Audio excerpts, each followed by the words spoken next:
নমস্কাৰ সকলোকে নতুন ইংৰাজী বছৰ শুভেচ্ছা জনালোঁ। গীতা হোম এপ্লায়েন্সৰ প্ৰথমজন মেম্বাৰ এখন গামোচাৰে তেওঁক সন্মান জনাইছোঁ। তোমালোকৰ নতুন বছৰ শুভেচ্ছা থাকিলে। হয়, চিন্তিটো এনে কেনেকুৱা পাইছোঁ? ভাল পাইছোঁ, সেইদিনা ডেমো চাইছিলোঁ, ভাল পাইছোঁ। হয়, এতিয়া ব্যৱহাৰ পালে আৰু মন ভাল যাব আৰু বাৰু আপোনাৰ ডেমোটো মাৰি দিছোঁ বা আপোনাৰ ঘৰটো এনে অন অফ কৰিব হ'লে পাৱাৰ বটনটোতে অন অফ হয়।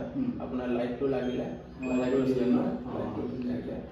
ফাৰ্ষ্ট স্পীড দিলে আপুনি মাছ মাংস পুৰি এনেকুৱা যদি বস্তু বনাই আছে তেতিয়া আপুনি ফাৰ্ষ্ট স্পীডত দিব পাৰে, আৰু বেলেগ নৰ্মেল বস্তু বনালে মিডিল স্পীডত আপুনি চলাব পাৰে। আৰু কেতিয়াবা যদি আপোনাৰ হাত লেতেৰা থাকে আপুনি এনেকৈ দিব, বহাব পাৰিব, এইফালৰ পৰা দিব।